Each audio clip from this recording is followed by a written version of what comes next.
So we're going to share some incredibly deep ideas regarding Sukkos, but I want to start off with a powerful story that I just heard that had a huge impact on me. And the story is a true story of a man who went over to his rabbi at a simcha. It was a wedding. And he went over to his old rabbi. He was a third grade rabbi. And he said, "Rabbi, do you remember me?" And the rabbi said, "Of course I remember you. How you doing?" And he said, "I'm doing great." So the rabbi asked his old Talmud, he said, "So what are you doing these days? What are you up to?" And by this time, the boy is, he's an adult. And he says, "I'm actually a rabbi. I'm a teacher." So his old rabbi says, "What inspired you to do that?" And this man turns to his old rabbi and says, "You did. You inspired me." And he said, "How did I inspire you?" He said, "I'm sure you remember, but I'll tell you the story. Story when I was in third grade, and I came from a very poor background, poor family. And I didn't have any money. And one day, another boy in the class came to class with a fancy watch. And I wanted it. I didn't have anything like that, so I stole it. I stole his watch. And of course, a couple minutes later, he had left it on the desk, and I had taken it when he went to get something. He came back, and the watch was gone. He went over to the rabbi. And he said, "Rabbi, someone stole my watch. So you lined us all up. And you told us to turn around towards the wall to close our eyes. And one by one, you started to check our pockets, and the watch was in my pocket. So you were getting closer to me, and I was thinking my life's about to be over. My life is about to be over. You're about to pull out the watch. Everyone's going to know that I'm a Ganav, and I'm going to be branded as a Ganav for my whole life.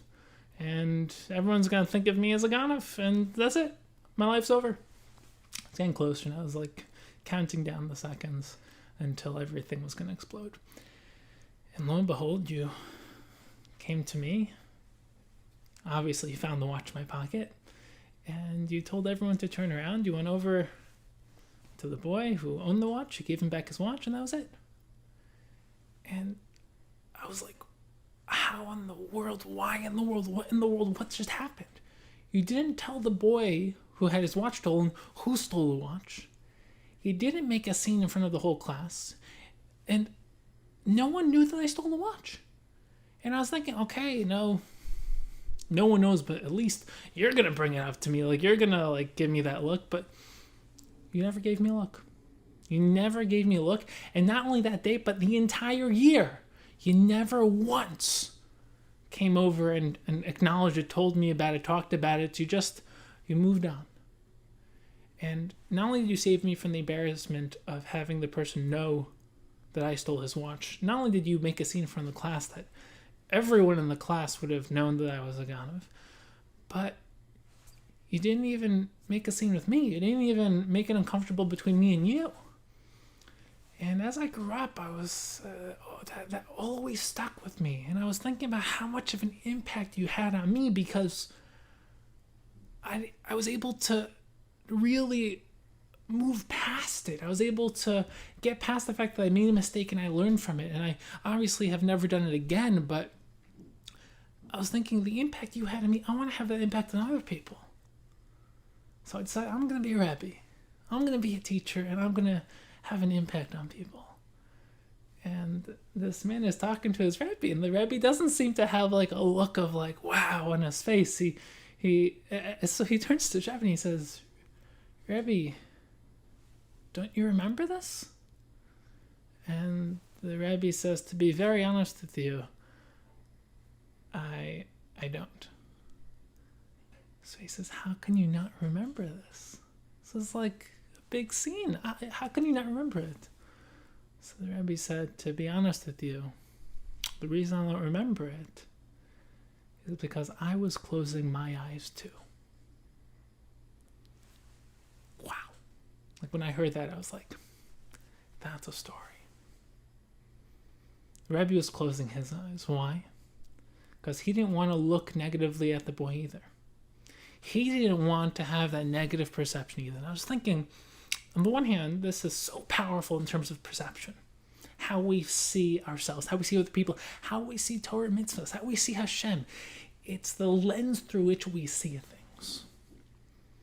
But then I was thinking that we're about to give a shiur on Sukkos. going to delve into so many different powerful topics when it comes to Sukkos and Hoshana Rabbah and Sukkos Torah. I was thinking about one of these fascinating questions we can ask, which is, do you have to close your eyes to think about, perceive, and experience the spiritual? Do you have to close your eyes? Because that's the default that you think, is you close your eyes, you're at a kumsitz, and you're transcending this world. And one of the things we talk about, we talk about this powerful theme about seeing the spiritual through the physical. Opening your eyes and seeing the spiritual. So I want to delve into some deep themes when it comes to Sukkot, and I want to kind of introduce this idea that I just shared with you as maybe like a paradigm with which we can approach this. Okay, let's try to delve deeper into Sukkot, only because Sukkot is such a complicated Chag. Not only because of its timing, coming right after Yom Kippur, which is a time of transcendence for Malachim, we're angels, and then we come back into Sukkot, Zman Simchasenu, we're literally engaging in the physical world full throttle. And another really interesting aspect of Sukkot is the fact that it's so many different Chagim. We have Sukkot, then we have Hoshana Rabbah and Shmi Atzeres and Simchos Torah, depending if you're in Chutzlar to Eretz Yisrael, it's the same day in Eretz Yisrael. But what are these different stages of Sukkot, and what is the real essence of Sukkot? What is Sukkot about? Because halachically, the ikra, the main element of the sukkah, is the schach. The schach. Now, why? Also, the Gemara in Sukkah always refers to the sukkah in the context of the Beis Hamikdash, comparing and contrasting the sukkah to the Beis Hamikdash. What's the connection between the sukkah and the Beis Hamikdash? And we're not going to delve so much into the Arba Minim, but the Arba Minim are also, you have a really interesting, Chazal have so many different analogies when they talk about the Arba Minim. And you have the lulav is one entity, or is it three different entities, where the lulav, the dasman, the ravas, and the esrog, and is the esrog separate, you put it together, and it's, be'eged achas, it's one unit, and it's so many fascinating questions to think about when we think about the relationship between the Arba Minim themselves, the Arba Minim and the sukkah, and what the essence of the sukkah is, a Dira Sarai, leaving our sturdy home and really recognizing that the sturdiness and everything, all of our sustenance and our ability to thrive in this world stems from HaKadosh Baruch Hu. And it's a time of hashgacha. And yet we also have the guests that we invite into our sukkah. And we're going to try to delve into at least one of the guests. David HaMelech comes on Hoshana Rabbah, the Shmizin. What's this idea of the Shmizin? So let's open it up, because if we were going to give 15 shirim, then we can delve into each of these topics separately. But I want to kind of build a framework, a picture through which we can delve into a lot of different aspects of Sukkot. And perhaps in the future we'll delve deeper into specific topics, have a whole shir on one specific question. But I want to delve into the Chag more generally. And obviously we're going to go very deep, but because we're going to go more generally, we're going to build a bunch of deep seeds, deep concepts, and hopefully tie them together. So let's start with the question of the sukkah itself. The essence, the ikra, the main halacha component of a sukkah is the schach. And the schach, besides for being the roof, it has to be somewhat transparent. You have to be able to see the stars at night. It has to allow sunlight in. If you learn through the Gemaras, there's a lot of halacha questions in terms of the transparency, in terms of how much sunlight, what's a problem, what's not a problem. But why does the schach need to be transparent? That's one question. And also, you can think of it as one of the most perplexing connections between the sukkah and schach that Chazal make is Sarah Imenu. Rashi picks up on the fact that Sarah's other name was Iska, which has the same root as schach. So the Sarah Imenu somehow has some fundamental connection to Sukkos. So Yiska, what's this idea of Yiska? Why is it so connected to schach and Sukkos? And Chazal actually talk about how the schach and Sukkos teaches us the paradigm, the most important concept of what true beauty is. So you don't really think of Sukkos as having to do with beauty and Sari Menu. What's going on here? What's the connection between beauty and Sari Menu and Tzchach? And there's a fascinating midrash. The midrash says that when a person's body is in this world, it's not complete. It's not complete.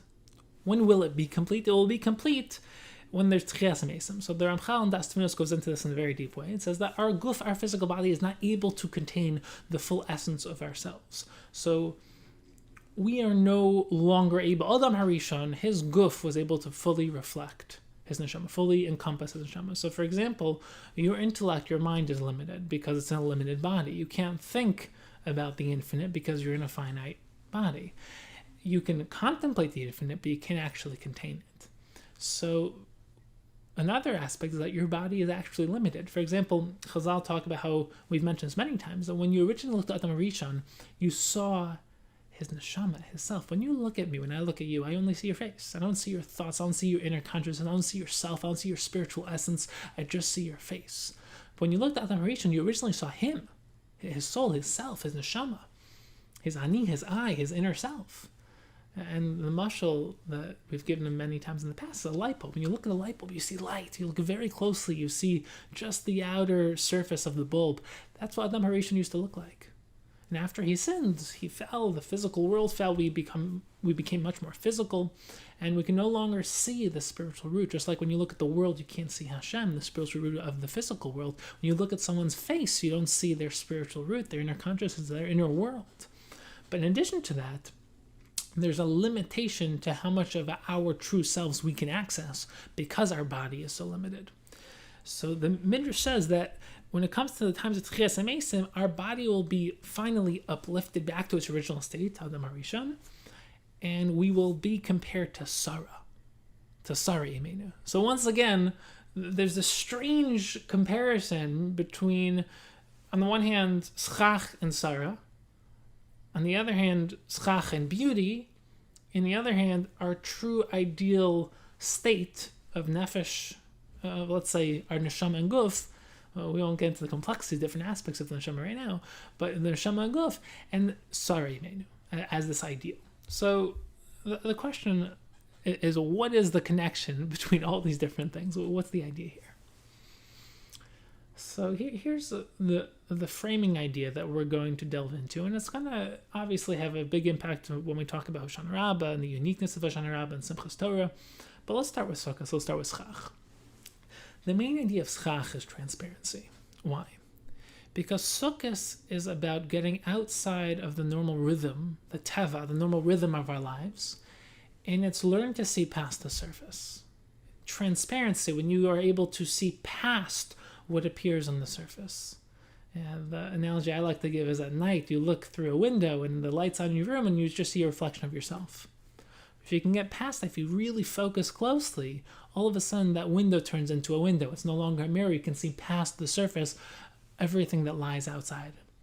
When you see only the physical surface of reality, you're living in a realm of ego, of limitation, of the Kabbalistic concept is tzimtzum, but you're living in a very limited reality. You're living in a world that's very unidimensional, very physical, finite, and corporeal. When you learn to see the world through a spiritual lens, when you learn to think conceptually, philosophically, intellectually, spiritually, and not just intellectually distinct from emotion, but first step is intellectually learning to see the world, perceive it with your mind, and then integrate that into how you live your life, which then gets fed through the emotions and ultimately how you live your life through action.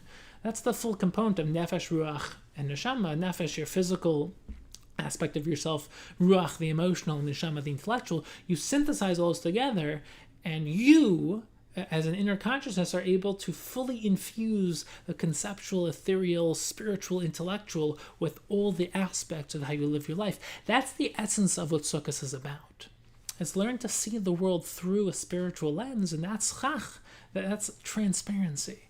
Learning to look at a surface and say, I can see through that surface into a whole dimension of higher reality. You learn to look up at the sky and perceive and conceive of and ponder the wonders of HaKadosh Baruch Hu's world and really of HaKadosh Baruch Hu. The Rambam says that one of the most amazing ways to build Yiras Hashem and Avas Hashem is to go out and just contemplate and perceive the wonders of reality, to become finite and infinite at the same time, to all of a sudden look at the night sky and become so small, but then surge into the infinite once you realize that you're part of that, and that you can connect to that, and that you have a cosmic infinite role to play in the world. So Sukkos is really all about this idea of connecting to the infinite through the finite, connecting past the surface but through the surface. And that's the idea of the neshama and the guf. When you look at someone, all you see is their physical body, but you can use their body, their physical expressions, their actions, their facial expressions, their body language, the words they say, the actions they do, to perceive what's going on inside. So I can't see your thoughts. I can feel your emotions. I can't conceive of what it's like to actually be you, but I can, through all of your outer expressions, tap into and connect to what's behind that surface, to what's actually at root, to the actual you. That's what we do with HaKadosh Baruch Hu. We can't see HaKadosh Baruch Hu, but through the physical world, through Torah, through mitzvahs, through tefillah, through everything that happens in the physical world, we can trace it all back to the actual root. We can connect to the root. We can connect to HaKadosh Baruch Hu. So it's learning to use the medium, not as a wall, not as an ends. The ceiling, the schach, turns into something transparent that you can connect to something deeper. So HaKadosh Baruch Hu doesn't perform miracles anymore. We don't have nevuah. HaKadosh Baruch Hu doesn't openly reveal himself, but through the hidden, past, Purim and Chanukah, where HaKadosh Baruch Hu transitioned into a time of nister, a time of teva, finding the miraculous, the nisim niflos within the nistarim, the nisim nistarim, as the Ramban famously says in Parshas Bo, we begin to be able to perceive the infinite through the finite, perceive the miraculous through the natural, the infinite and the ethereal through the physical and corporeal. We start to begin to become infinite beings living within a finite world. We don't have to escape our finitude. We can use it and infuse the infinite within the finite by connecting to the infinite through the finite. So that's not meant to be too poetic. You should still be able to really understand what I'm saying, but it's a beautiful, beautiful concept. To be living on a higher plane of reality while still within this plane of reality is mind-blowingly incredible. That's what Avraham taught us. He taught us that, mitzvah, Maharal talks about the Lashon of tzavta. We don't escape the physical to connect to Hashem. Tzavta is connection. We use physical mitzvahs, wearing tzitzis, eating matzah, shaking lulav. We use physical mitzvahs to connect to the infinite. That's a mind-blowing concept. Well, Buddhism says you have to negate everything finite, all physical reality, and just transcend will itself, just connect to something completely beyond. We say no. And then other religions also say if they reject physical aspects, reject marriage and the other corporeal physical elements of life in order to be spiritual, we say exactly the opposite. First you have Yom Kippur. We're angels, but then you come down to the physical world and you use the physical world to connect the infinite. And it's a profound idea. Where's the focus? Is the focus on the infinite? We're just using the physical to get to the infinite? Is the focus on bringing the infinite into the finite? Is the focus somehow living in that meeting point where we're somehow between the two, in both of them and beyond both of them, within one of them? It's a mind-bending exercise to think about where the focus should be, but the focus should be within both and yet beyond both, and then also being able to transition between the two. And that's a very interesting marriage between the physical and the spiritual, which we'll hopefully talk a little more about. But another paradigm, besides for just in the neshama and the guf, the physical and the spiritual, of you yourself, and besides for just the paradigm of HaKadosh Baruch Hu at root and HaKadosh Baruch Hu manifests within the physical world, two examples we just gave. Another example is ideas and wisdom and words. So for example, when you learn, when you listen to shir, when you listen to this shir, when you listen to past shir, when you're engaging in Talmud Torah, the main point is not to be mekayim just the mitzvah of Talmud Torah and to go through the motions. The main point is to break down the words you're hearing, the words you're reading, the words you're listening to, and to get to the essence, the ikar, the idea itself. That's why Kadosh Baruch Hu spoke the world into creation. The idea of creating the physical world through speech is that the idea of chachma, the idea that Kadosh Baruch Hu created the world with chachma. Right? One of the Girsas Chazal uses Bereshis. HaKadosh Baruch Hu created the world Bereshis. Bereshis also refers to Chachma, wisdom. The physical world is something finite. Through the finite, you can trace it back to its root, the conceptual spiritual root, which is ideas, wisdom, and Torah thought. That's the idea when you hear a Torah shir. You don't want to just listen to words. You want to break down the words and get back to the actual root idea. You use the surface, the words, to get back to the idea. Words are always a finite expression of something infinite. That's why the word for word is a davar, which is a thing. A word is just a thing. Also, mila is to cut, and teva is a box, because what is a word? What is speech? Words are taking ideas, infinite ideas within your head. It's cutting it up into something finite, putting it in a teva, in a box, a word, and davar, it's just that thing. So when you speak, you're really taking the infinite, bringing down into the finite. So the Maharal says why Moshe couldn't speak. He didn't have a speech impediment like he had a lisp. He had a speech impediment because he couldn't take the infinite into the finite. He couldn't bridge the infinite and the finite. And that's why the Maharal says that in Sefer Dvarim, once HaKadosh Baruch Hu gave Moshe the Torah, showed how you can take the infinite chachma, the ratzon of HaKadosh Baruch Hu, and put it into finite words. Moshe was miraculously now able to speak as well. Moshe gained the power of speech as well after that. So this is the powerful idea behind the infinite and finite, the spiritual and physical, that the physical is a surface, a transparent surface. It looks like it's not transparent, but when you learn to see the physical world through a spiritual lens, you learn to view the physical as something transparent. And that's the idea of beauty. The idea of beauty, physical beauty and every other form of beauty, is the limited surface is there to reveal something infinitely more. And so physical beauty is not just having a parallel guf, when your body is symmetrical and you look physically great, because a lot of physically beautiful people are ugly. When they open their mouth, it's almost haunting how ugly people can be.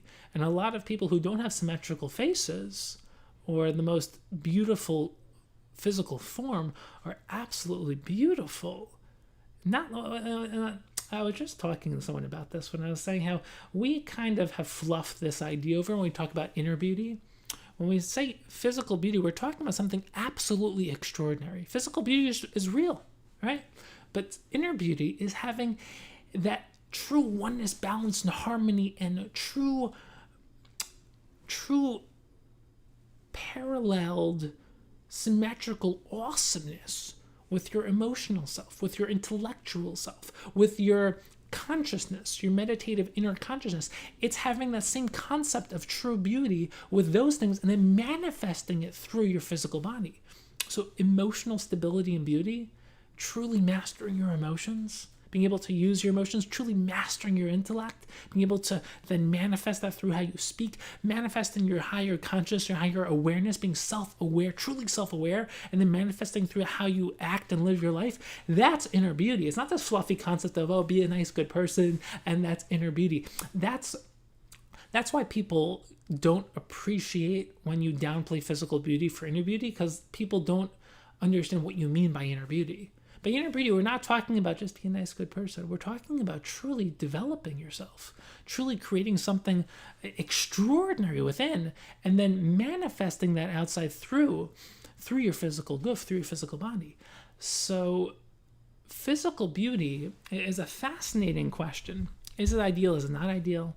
So Adam HaRishon obviously had this ideal guf, this ideal physical guf that reflected his spiritual self.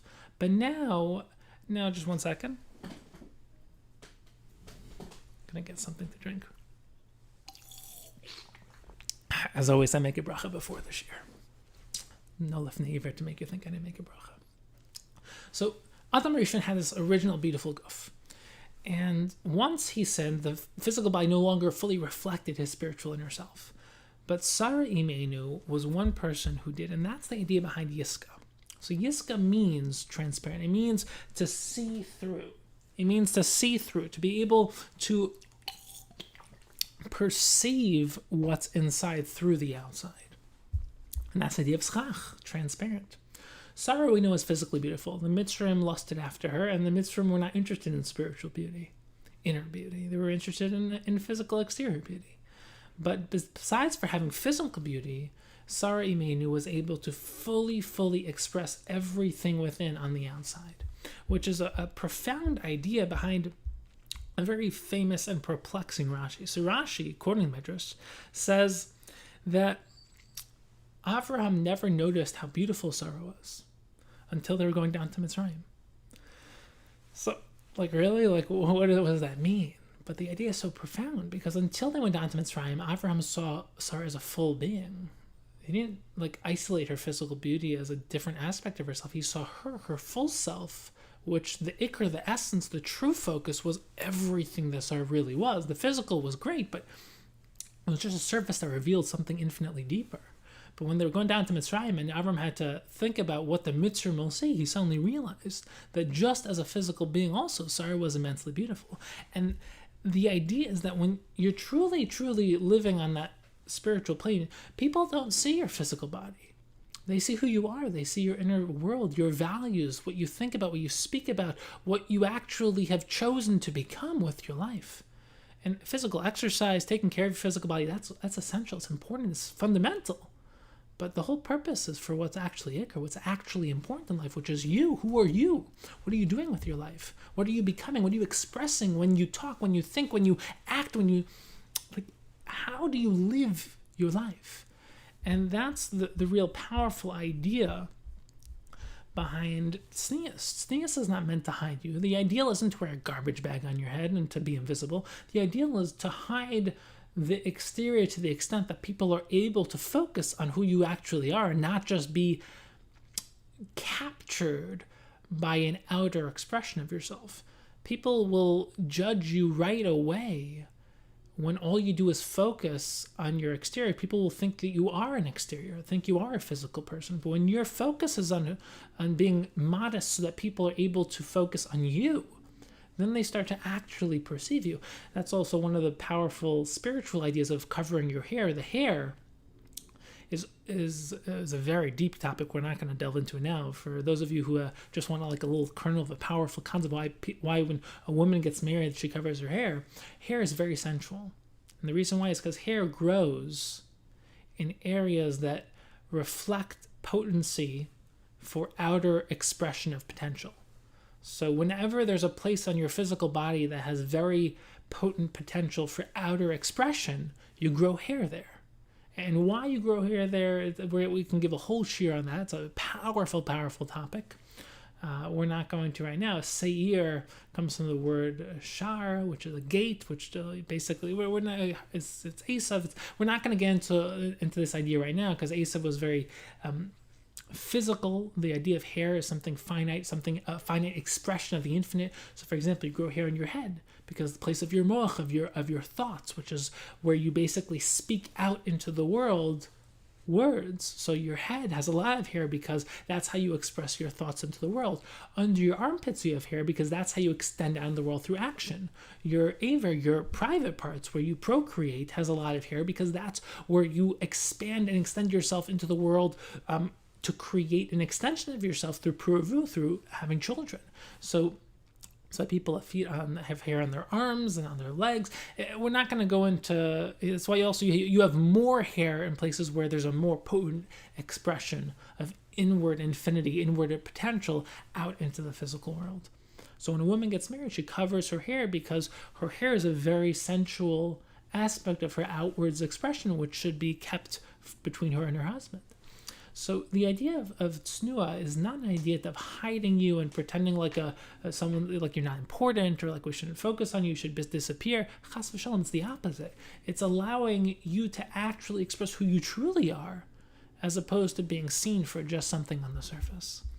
And I'd like to suggest that this is also the idea behind that midrash that when Tchias HaMesim occurs, we're going to be like Sarah, because when Tchias HaMesim occurs, the ideal is for the physical body to fully reflect the inner self, the inner neshama, for not only like conceptually that you should say what you think, but also your actual physical body should look illuminescent and transcendent. Nowadays it doesn't. And the Ramchal in Das Tfunos talks about this in great length, as we mentioned. But in times of Tchias HaMesim, the Ramchal says that the guf is once again going to fully reflect the soul. And that's the idea of Sarah, because Sarah is that paradigm for a guf that does fully reflect the soul, and that's why by the time of Tchias HaMesim we will look like Sarah Imenu. So the idea to close off this first section of the shiur, the idea of Sukkos, is really honing in and tapping into this concept of perceiving that which is deeper through the surface. And just think about it. When you think about any mitzvah you're doing, there's always a deeper level, deeper layer. Tefillah, there are deeper levels of kavanah and concentration. Learning Torah, there are always deeper levels of understanding. Self-awareness are deeper levels of understanding yourself. Thinking about and contemplating, connecting to Hashem, there are always deeper levels. Every aspect of life has an infinite spectrum of how much you can tap into, how much you can access. And Sukkos is where we say, okay, we just had an amazing Yom Narayim. It's a new year. Let's take the next step. Let's go a level deeper. Let's extend even further. Let's see past the surface in a way that we never did before. Let's go deeper. And I'm going to challenge you to really push yourself, because when you learn a new deep idea, when you get tooled, armed with powerful concepts, powerful ideas, it allows you to perceive everything that connects to that idea in a deeper way.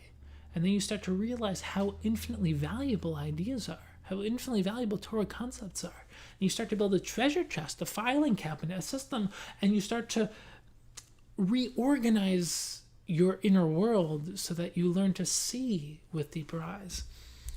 And let's take the next step. So now we have this concept of Sukkos, and we have 6 days of Sukkos. And then we get to the 7th day, Hoshana Rabbah.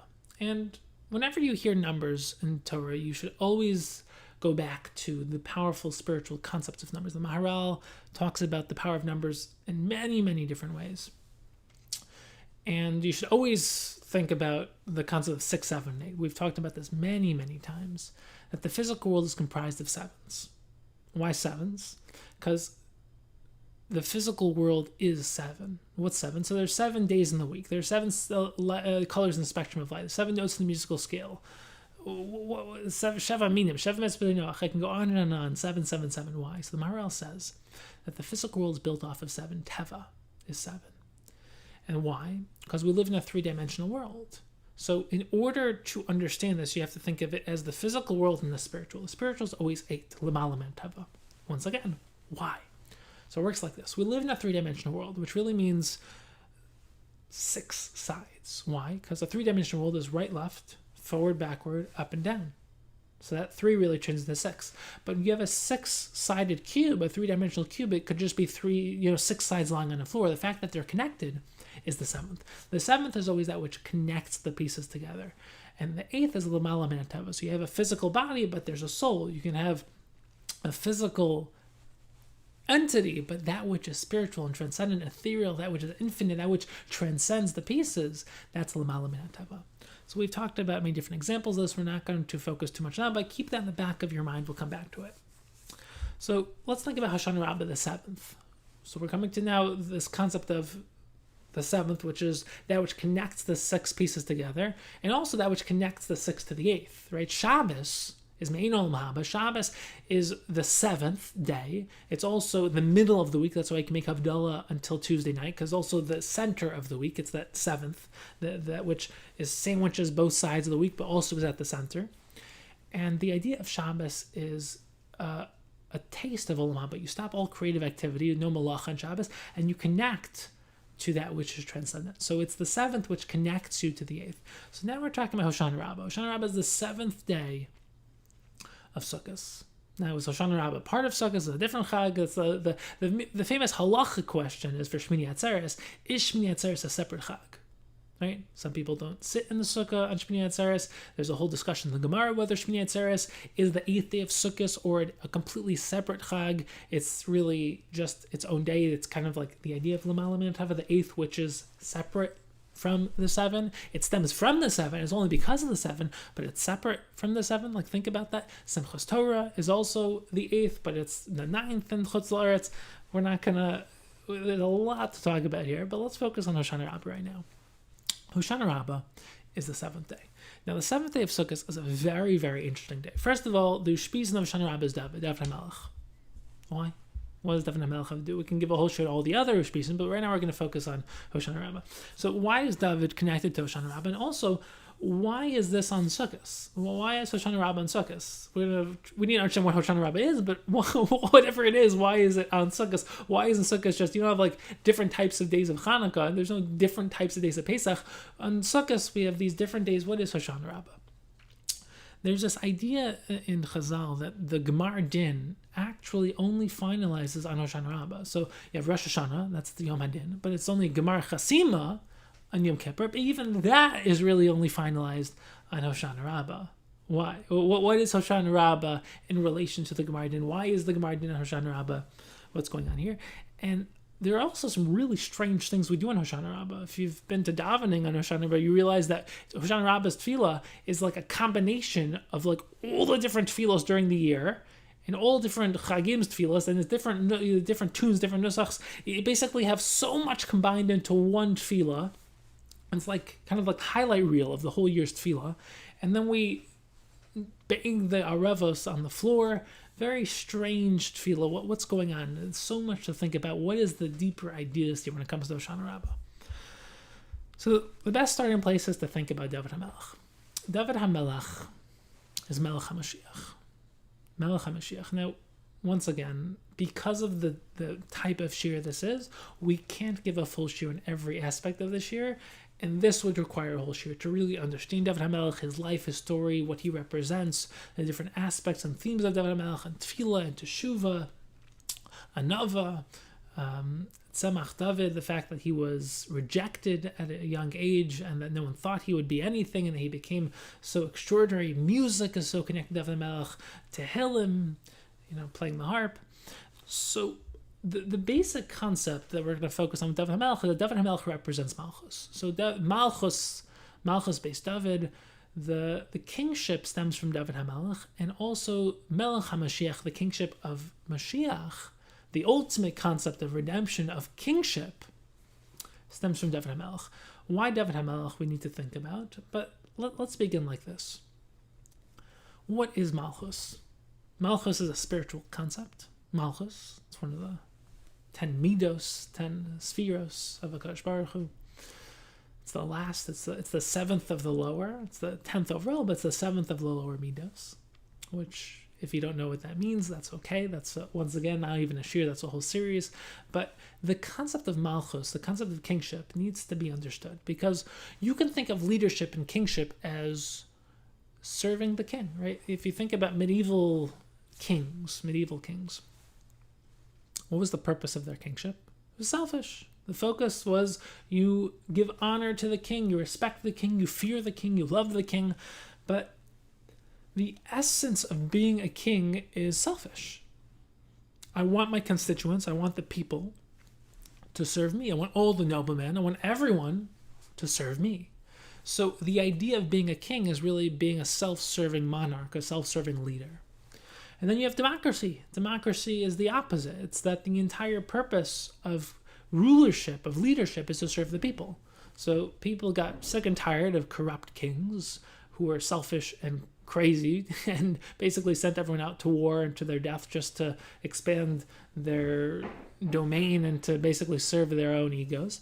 So people rebelled. And they ultimately built a democracy where the people vote for leaders. But what is a leader now? And this isn't to knock democracy. It's just a question of what democracy is. Democracy is where the leader is no greater than the people. And to be honest, the leader is actually nothing. Because all the leader is someone who tells the people what the people want to hear so that they will get voted in. Which is why you have so much corruption in politics. Because you don't really know what anyone actually thinks or believes, because they need to be voted into power. So they need you to like them. They need you to vote for them. And you're going to vote for what you want. So they need to tell you what you want so that you'll vote for them. Now, are we going to revolutionize politics based on the fact that there's a problem with the democracy? Absolutely not. But democracy might be better than kingship, at least a selfish king. But there's still problems with democracy. But what's a true Malch? What's Malchus? What's the Jewish concept of Malchus? And why do we still believe that the ideal is Malchus? There's no question that Malchus can be corrupt. But the ideal concept of Malchus is someone who has no ego and no selfish motives, is completely transparent, and wants one thing and one thing only, to be a medium and a conduit to connect the people, to connect Klal Yisrael to Hashem. So as opposed to being selfish, where the purpose is to serve the king, as opposed to being nothing, where the purpose is to serve the people, the purpose of a true melech, the purpose of David's malchus, is to connect Klal Yisrael to their ultimate source, to the Makor, to their Makom, to HaKadosh Baruch Hu, to the true melech, HaKadosh Baruch Hu. So the idea is that a melech is nothing other than a powerful medium, an inspiring medium, an awesome inspiring medium that helps inspire Klal Yisrael to connect to HaKadosh Baruch Hu. Now this requires, number one, negating your ego. Number two, being a tremendous Talmid Chacham. Number three, recognizing that negating your ego is not becoming nothing, but it's becoming everything. Because the goal in life is not to become like an egoless nothing that just says, all I want to do is serve HaKadosh Baruch Hu. No, because who's serving HaKadosh Baruch Hu? What are you if you're nothing?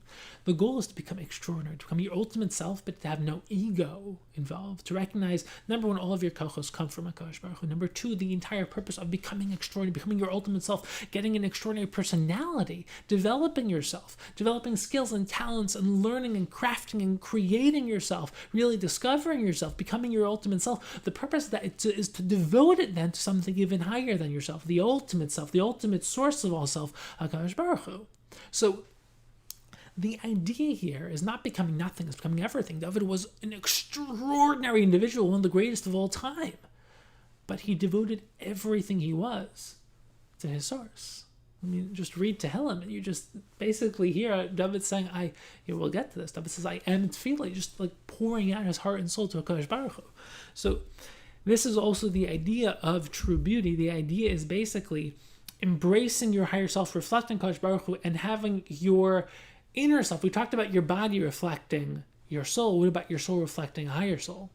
Right? So your inner self reflecting your higher, true, ultimate self, HaKadosh Baruch Hu, which is the root of all self. And the Nefesh HaChaim talks about HaKadosh Baruch Hu as the Neshama Shel Neshamas, the ultimate root of all self.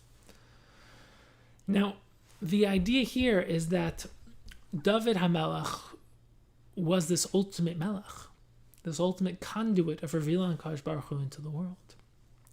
And this is the power of David HaMelech. I mean, when you think about it, David HaMelech literally, what's the idea of negating your ego? Number one is recognizing that your life comes from Hashem.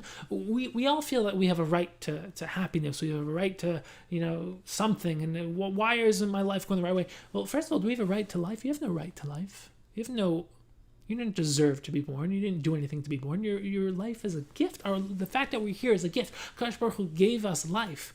And we recognize that every day we are given this extraordinary gift called life. It comes with a gift. We're alive, also a responsibility of living our ultimate purpose, living our ultimate life. We're here for a reason. And our job is to discover that reason and live with that passion and purpose.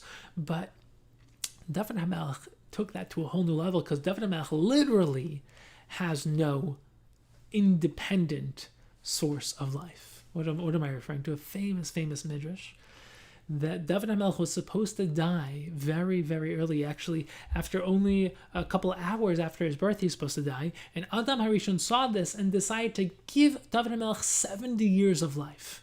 70 years of life. Why 70? So first of all, that's why Adam HaRishon, instead of living for 1,000, lived for 930 years. 70 years of his life went to David HaMelech. So we're not going to get into all the details, because it's a very complicated, fascinating topic, which requires a lot of discussion when it comes to mathematics and numbers. But to put it very simply, what's the number 70? It's comprised of 7 and 10, 7 times 10. 10 is the largest complete isolated number. Right? 1, 2, 3, 4, 5, 6, 7, 8, 9, 10, now you just repeat. 1 again is 11, 2 again is 12, 3 again is 13. You just keep on going back. 10 is the complete set. That's why there's 10 Asaras Hadibros on the Luchos. That's why there's 10 Midos of HaKadosh Baruch Hu, 10 Spheres. That's why you'll have so many fundamental concepts that are split into the concept of 10, because 10 is a full set. What's 7? Once again, 7 represents this idea of the physical, this idea of something complete within the physical world. So we have 7 lower midos, 7 lower spheres. That's why the idea of 7 is something. Svia means full, complete. We'll talk about later how Shmona is shamin, shemen. Shamin is fat, something expands beyond. But Svia, something full, is 7. Right? So 7 is full, shamin expands beyond the full. right? Lamala min hadava. But 7 is this physical full reality. So David HaMelech, Malchus is the 7th. David is the 7th, literally is the 7th. Why is David the 7th?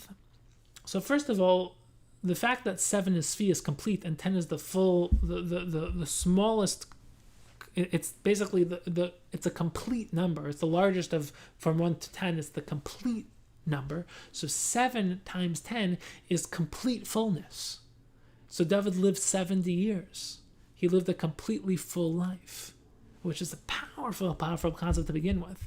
And that's why literally David is 7. So David lived to the 70th year, 70 years of his life. He's the 7th Ushpizin on Hoshana Rabbah, which we'll get into. He was destined to be with Bathsheba. Bathsheba literally means Bathsheba, the daughter of 7, right? I mean, if your mind is being blown right now, like, I don't know what will blow your mind, because this is incredible. It's like David is 7. And to take it a step further, David says that I am tefillah, I am davening, I am prayer. And tefillah is always hit balel. Hit balel is in hit baal, which is the 7th form of, you have different forms of Hebrew words. So tefillah can only be said in the 7th form of hit ba'el, which, because you say hit balel to daven, which we talked about in the past, davening is not doing something to HaKadosh Baruch Hu, it's doing something to yourself, it's changing yourself, it's changing what you want, it's changing who you are, it's becoming higher, it's becoming a higher version of yourself. So David is the 7th. What's the 7th? 7th is that which, number 1, connects all the pieces of the physical world together. The 6 sides of the 3-dimensional world connects all the pieces together and connects it to the infinite. But also is that medium that connects the infinite to the finite. Connects HaKadosh Baruch Hu to the physical world. Connects HaKadosh Baruch Hu to Klal Yisrael. It is the conduit, is the medium, is the meeting point between the physical and the infinite, between the spiritual and the physical, between us and HaKadosh Baruch Hu.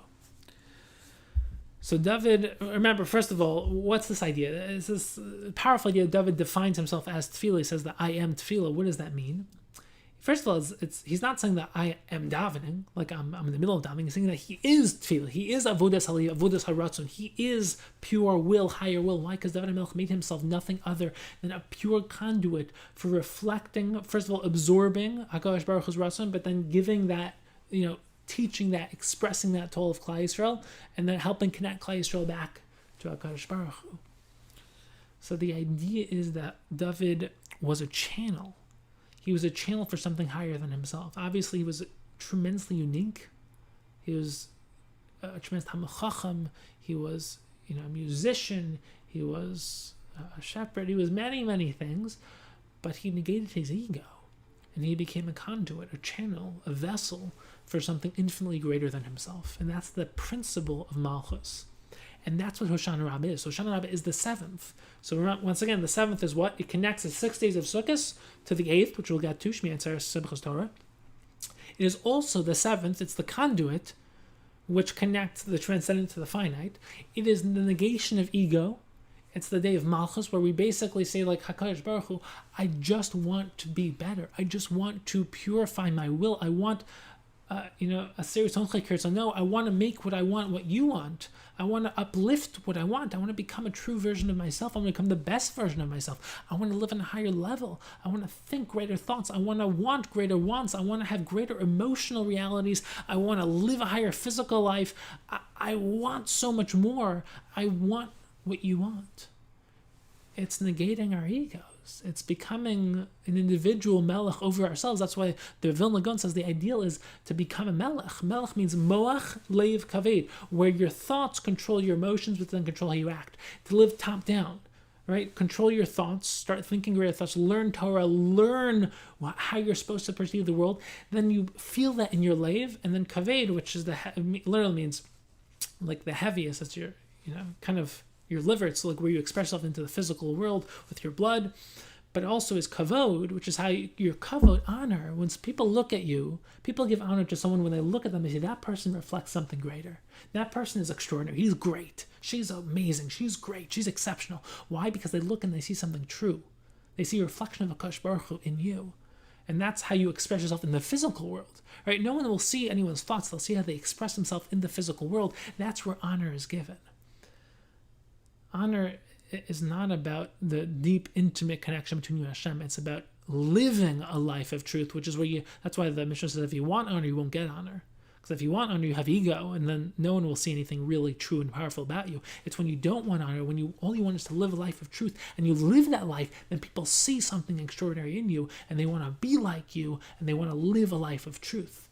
Which is why when you don't care about honor, when all you care about is just living a great, true, awesome, empowering life of Avodas Hashem, that's the type of people that people respect and want to be like. Honor is a tool. It's a tool to inspire, empower, and impact. Remember that. It's important. So the idea is that Hoshana Rabbah is negating our ego. Hoshana Rabbah is where we become that conduit, and that's why the idea is very connected to Sukkos, because Sukkos is all about this idea of negating our ego. And that's really the idea of, I mean, we'll come back to in a couple minutes of the tefillah of Hoshana Rabbah, but that's the idea of why Sukkos in general is so connected to this idea of a house. Right? We have Sukkos is connected to this idea of a house. Why? Well, first of all, what is a house? Think about that. What's a home? A home is a space, but why do we connect Sukkos to this space, to this house? Right? We have, first of all, Sukkos is connected to the Beis HaMikdash. If you learn the Gemara Sukkah, so many sugyas throughout the entire Masechta are focused on connecting the halachas of Sukkah to the halachas of the Beis HaMikdash. I can give you tons of examples, but the idea is that the Sukkah is a mini Beis HaMikdash. Well, what's the idea there? Also, Sukkah is a diras arai, a temporary dwelling place. It's a house. We leave our sturdy homes and we recognize that the sturdy security we have in life comes from Kadosh Baruch Hu. And if we'll be secure in our secure homes, we'll also be secure in diras arai, in a very temporary dwelling place called a sukkah. Sukkah is a home. Also a beis hashoeva. It's this place of celebration. There's a gersa also. It's a beis hachashuva, house of importance. Everything about Sukkos is about this base, this bias. What's the idea of a bias? Why are we tapping into the concept of a house? So a house is a makom. It's a space. But what is the concept of a makom? It's the exact idea we've been talking about. It's the concept of ikar and tafel. What's the purpose of the space of a makom? It's for what resides within it, the ikar. So, for example, the neshama and guf, the ikar is the neshama, the guf is the space. It's the house. It's the bias for the neshama. You go into a sukkah, what's the ikar? The ikar is you. You're in the neshama. When you're sitting in the sukkah, your family's sitting in the sukkah, the ikar is the Torah, is the thoughts, is the essence, it's you. And the sukkah is the tafel, it's the bias, it's the space in which you exist. It's Beis HaMikdash. Beis HaMikdash, we've given shirim on this, a very deep topic we can't go so much into right now, but the Beis HaMikdash is the meeting point between us and the HaKadosh Baruch Hu. It's where HaKadosh Baruch Hu is most potently manifest within the physical world. It's a space, it's a makom HaMikdash. It's the space where HaKadosh Baruch Hu comes into the world through the Kosh HaKadoshim, which is on top of the Evan Shasiya, which is where HaKadosh Baruch Hu emanates the world into existence. It's the meeting point between the infinite and the finite, between us and HaKadosh Baruch Hu. It's where we connect to the infinite, but it's a space. It's a space. And you need to make a space within yourself for HaKadosh Baruch Hu. Bilvavi Mishkan Evner, Rav Hutner was famous for making this phrase famous. And the idea is, Bilvavi Mishkan Evner, in my heart, I'm going to make a Mishkan. You have to create space within yourself for HaKadosh Baruch Hu. There's a famous machlokes between the Ramban and Rashi, whether or not the Mishkan was ideal. Was there always going to be a Mishkan, or were we able to live without a Mishkan? According to one opinion, we didn't need a Mishkan, because the ideal was for us to be a walking Beis HaMikdash, a walking Mishkan. Bilvavi Mishkan Evner. Why? Because what's the idea of a Beis HaMikdash? A space for the infinite to reside within, a space for HaKadosh Baruch Hu to come into this world and reside within. And we need to make that space within ourselves, regardless of whether or not there's an external Beis HaMikdash, where according to the Ramban, that was always the ideal. According to others, it was just kind of the response. Once we did the Chet Hegel, then we needed to build a Mishkan.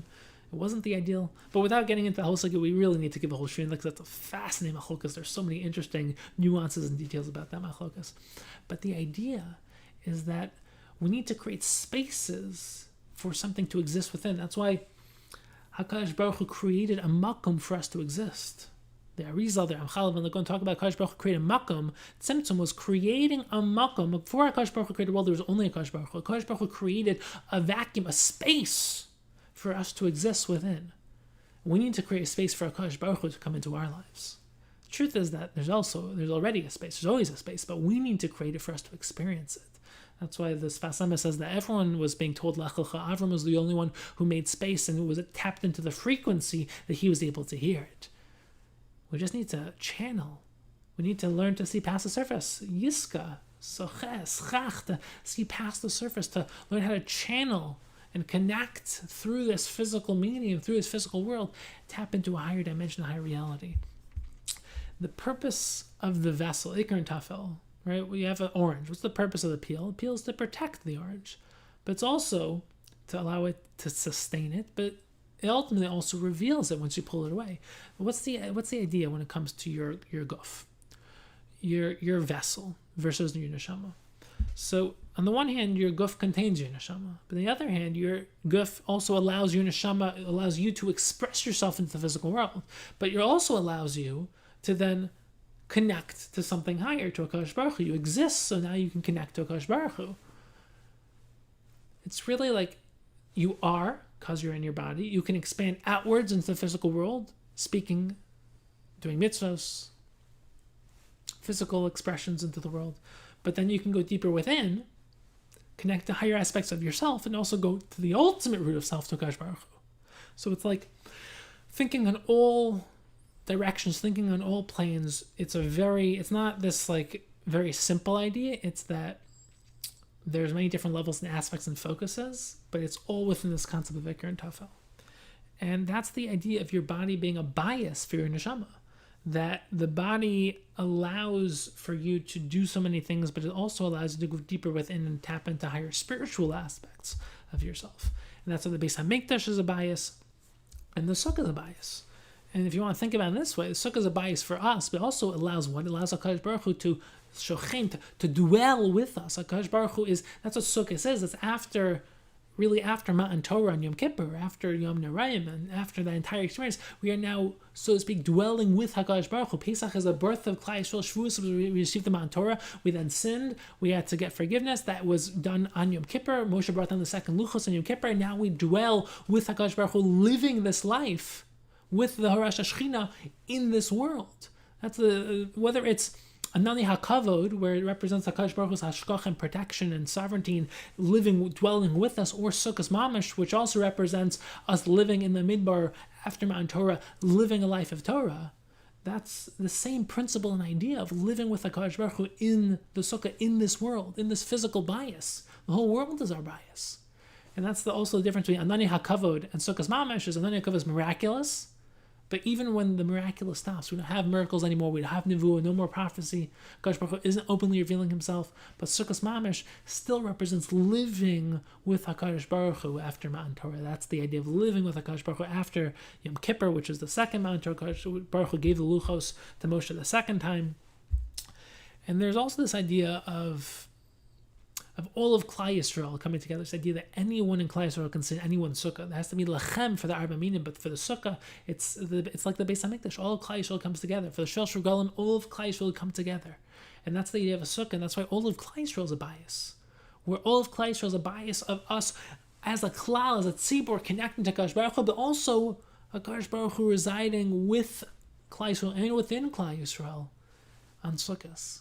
That's part of the idea of Simchas Beis HaShoeva, of the true Simcha, is that oneness of individual combining into the Klal, into the Tzibor, and the Tzibor combining into something even greater and connecting to our ultimate root, HaKadosh Baruch Hu, which we've talked about many times, that Tshuva is returning to your true self, your higher self, then to your Klali self, Klal Yisrael, and to the ultimate self of all self, the Neshama Shel Neshamos, HaKadosh Baruch Hu, different layers and levels of self, layers and levels of Teshuvah. And Hoshana Rabbah is this idea.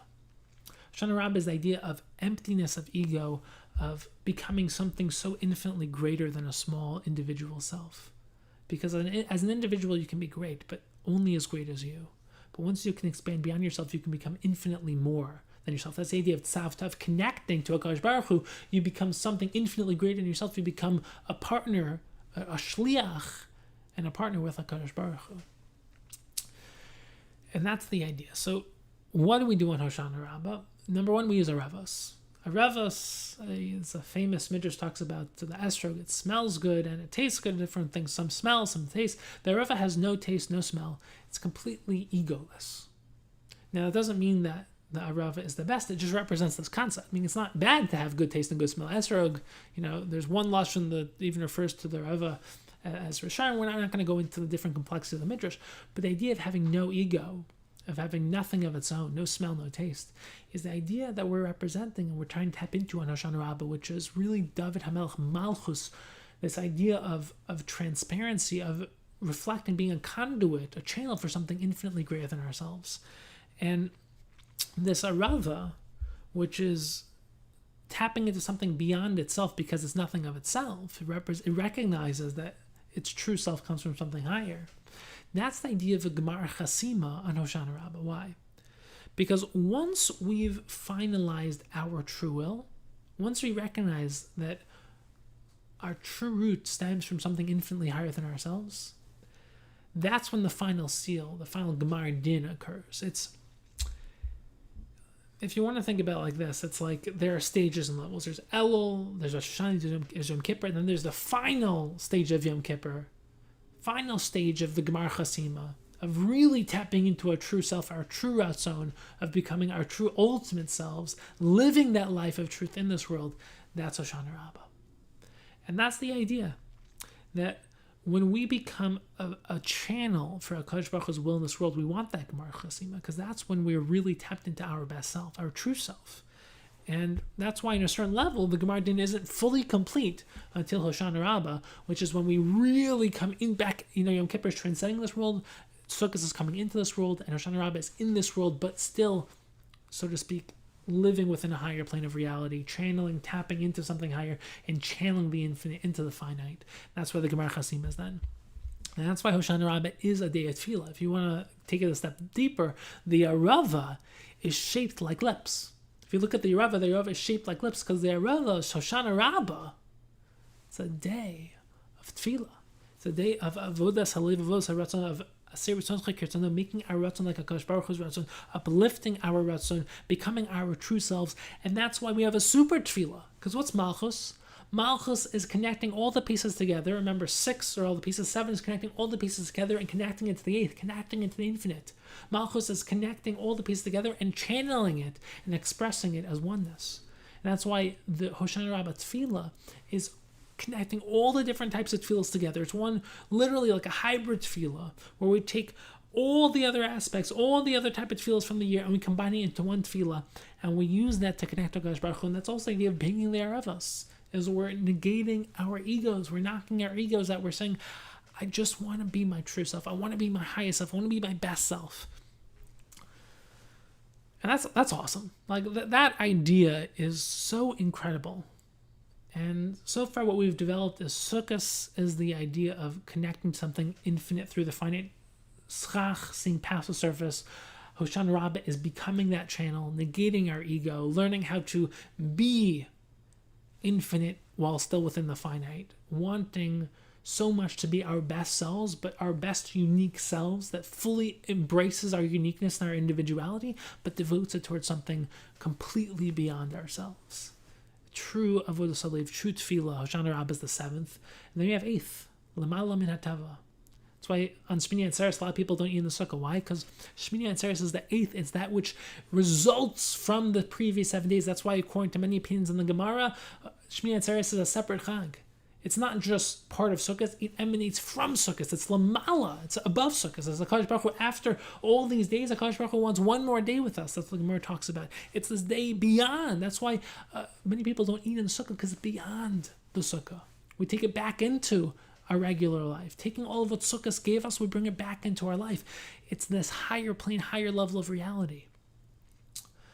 But there's a bunch of questions when it comes to, well, really, for the sake of this, that we're going to close up with this last part of this year. We're going to focus on Shmini Atzeres and Simchas Torah, which, for the sake of this part of the year, we'll combine as one day. And in Eretz Yisrael, it's one day. Really, it's fundamentally one day. And Chutz La'aretz is split into 2.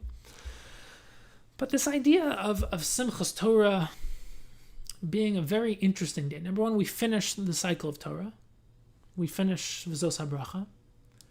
And V'zos HaBracha really requires a lot of discussion. We're not going to focus on now, but V'zos HaBracha, because it gets kind of swept under the rug because we're focusing on Simchas Torah, no one really talks about V'zos HaBracha. It's an incredible parsha, so many important ideas.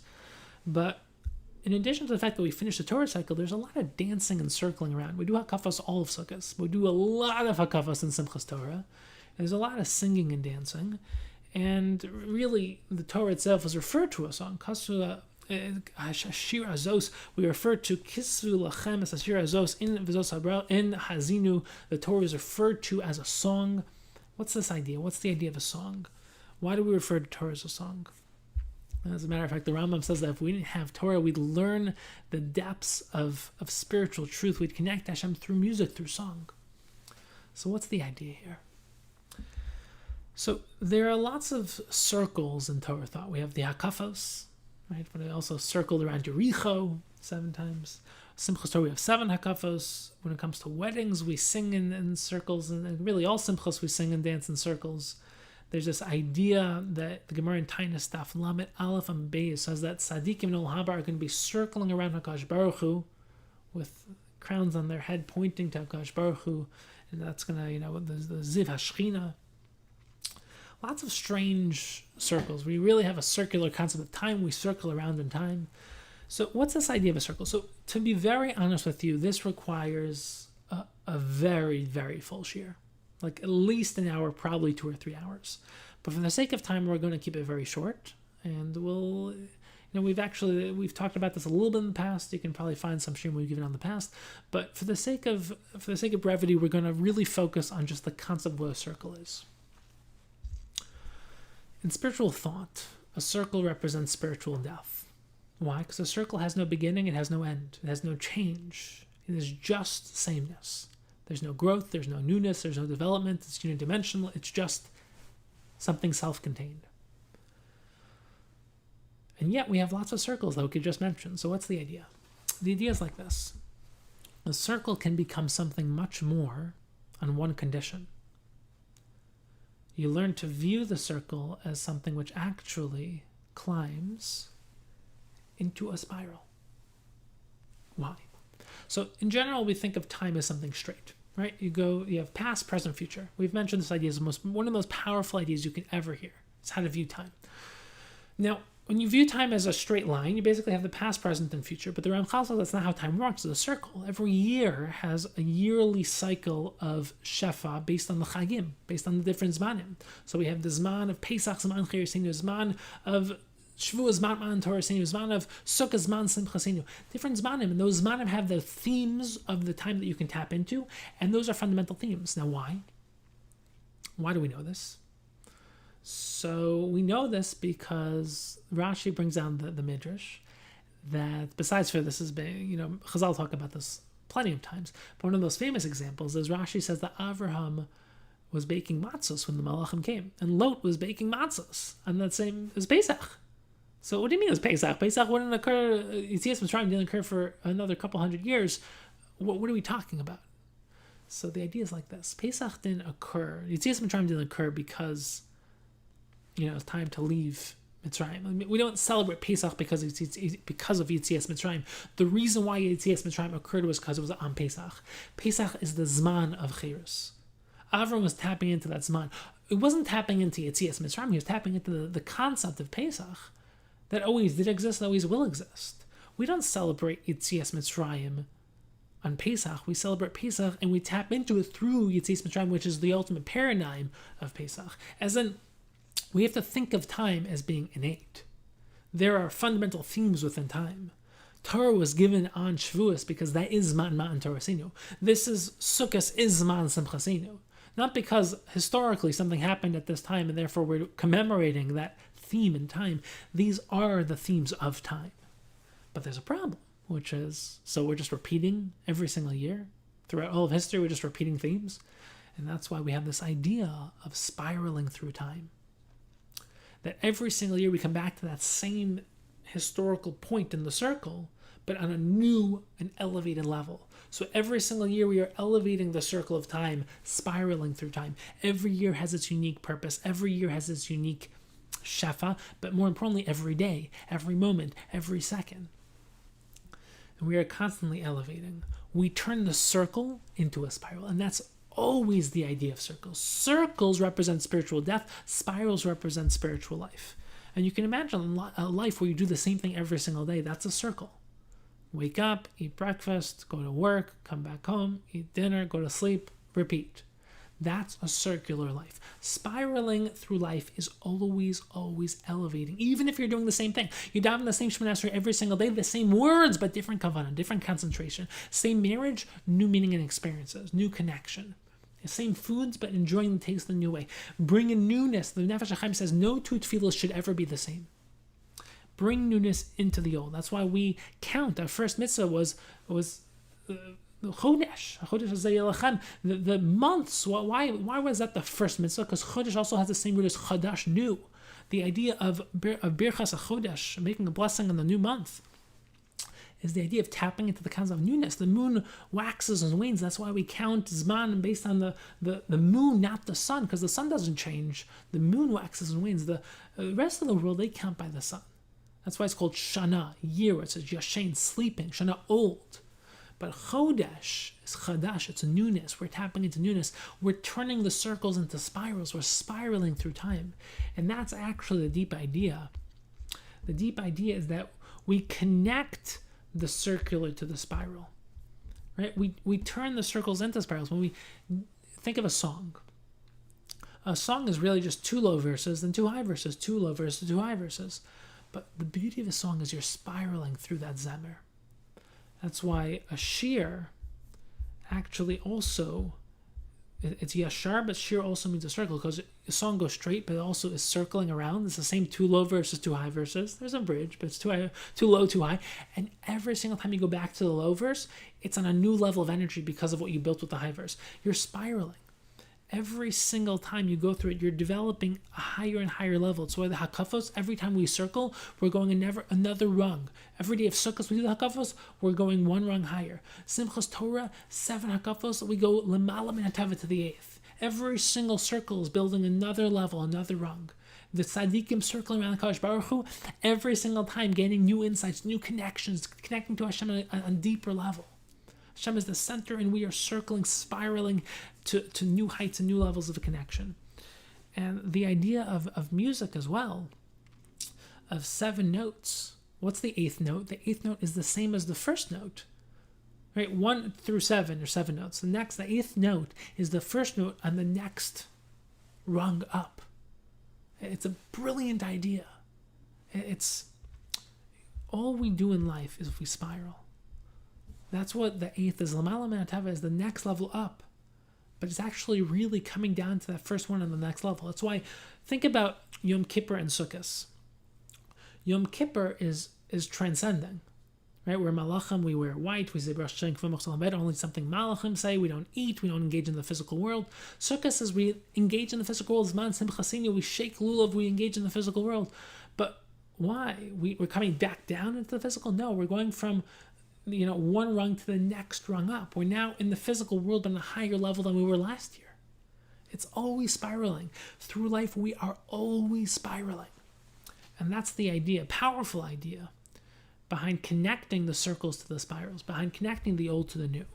The Vilna Gaon actually brings an amazing example. He says that we actually turn the non-Jewish Shana into a Chodesh. How?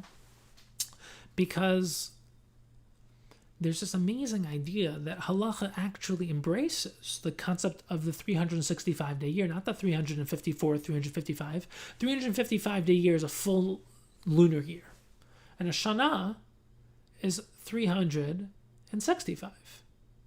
Right? So what's the idea? The idea is that there's a 10-day difference. But halachic year should be the lunar year, 355. And yet, halacha acknowledges there are many times where, I can give you a couple examples. You can look up for yourself in Makos, Daf Chaf Gimel Amebeis Krisus, Daf Vav Aleph Yoma, Daf Chaf Aleph. A bunch of examples where halacha embraces the concept of a solar year, the 365-day year. So the Vilna Gaon says how? Because we bridge the solar and lunar year. How do we do that? Through the Aser Semei Teshuvah, right? Because our lunar year ends on Rosh Hashanah, but there's 10 extra days from after when the lunar year ends, those extra 10 days, that starts to make tshuva, that bridges the gap. There's a lot more about that. That's a very, very deep concept we're not going to go into right now. But the idea is that we are always spiraling through time. We are always becoming the ultimate versions of ourselves within this physical world. We're learning to see the world in a deeper way. And that's the idea of a song. A song, it's all the pieces coming together, and yet we're also circling. It's the same two low stages of the song, too high, the chorus, go back to the low, go back to the high, but we're spiraling through life in that song. And we have to learn how to play our instrument. We have to learn how to find our role to play. And the way to find your role, become your ultimate self, is to also recognize that as you find your ultimate self, it's not about you. It's about becoming something bigger than yourself, negating your ego, Hoshana Rabbah. And that's really the connection, the six Sukkos, learning to appear past the surface, transparency, seeing the infinite through the finite. And then the seventh, connecting that finite to something infinitely deeper. It's learning how to peer past the surface through negating your ego. That's the key tool to seeing a deeper reality, is recognizing there's something so much greater than you, and you're part of that.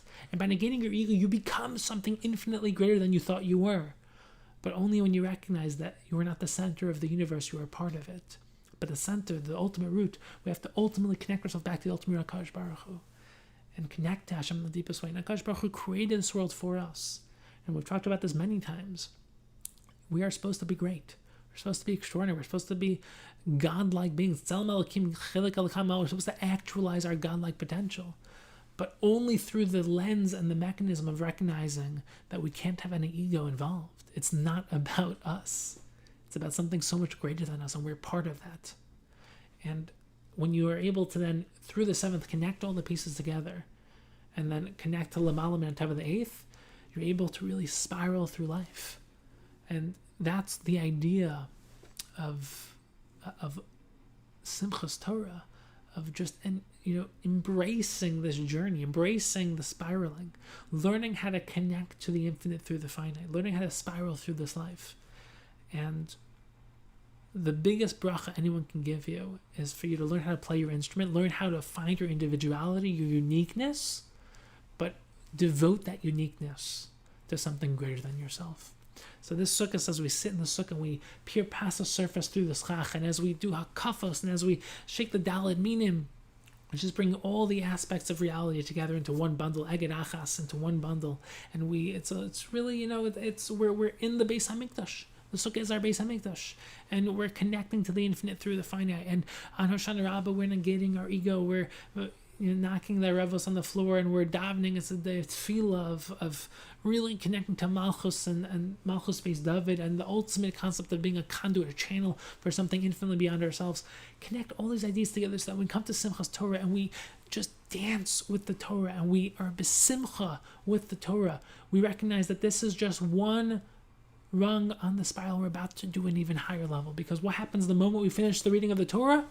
Start from Bereshis. We start the next rung of the spiral. Every single Kriyas Torah is that, we're basically going through that same circular process of one Torah every single year, but we're spiraling. Every time you learn an idea, you learn it on a deeper level. This time when we go through Kriyas Torah this year, you want to do it on a deeper level. This year, think about, one, how you can actually engage in new acts of growth, but number two, think about the things you're already doing, how you can take it to the next level, how you can take it another layer deeper, how you can take it one step further, because that's our life. We are spiraling through life. So I hope you have an incredible Sukkos. I hope that you're able to really deepen how you engage in and perceive all the different aspects of this Chag, this incredible Chag, and may we continue to spiral through life together.